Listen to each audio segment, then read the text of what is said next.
Maaaring magkaroon ng 10 pesos oil price rollback sa susunod na linggo para sa mga public utility vehicle na may nagagamit na maximum na 150 liters kada linggo. Ito ay sa loob lang ng 3 buwan. Sinabi ni Pangulong Marcos Jr. na ito ay para lang sa public transport at hindi kasama ang private vehicles. Sisimulan ang nasabing programa sa National Capital Region sa susunod na linggo at palalawakin sa mga susunod na araw hanggang sa maipatupad ito sa buong bansa. Layunin ng nasabing hakbang na mapababa hindi lamang ang gasto sa transportasyon kundi mapigilan din ang pagtaas ng presyo ng pagkain at iba pang pangunahing bilihin. Samantala, hinamon ni Puwersa ng Pilipinong Pandagat Party List Representative Harold Duterte ang pamahalaan na buhayin ng Oil Price Stabilization Fund bilang tugon sa band-aid solutions na nagaganap ngayon sa bansa sa gitna ng patuloy na pagsirit ng presyo ng langis.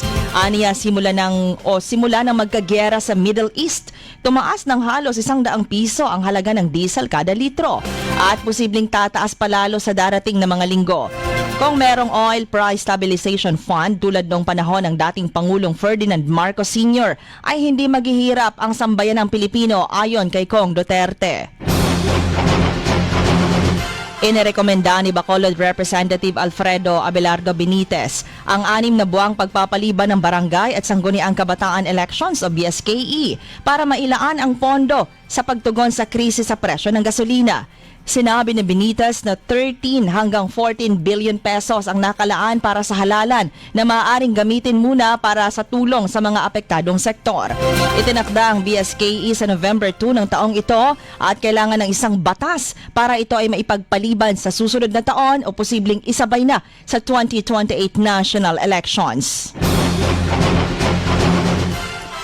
Sa araw ng kagitingan o sa kanyang kagitingan message, hinikayat ni Pangulong Marcos Jr. ang mga Pilipino na isabuhay ang kagitingan sa bawat tamang desisyon, sa bawat pagtulong sa kapwa at sa bawat paninindigan sa tama.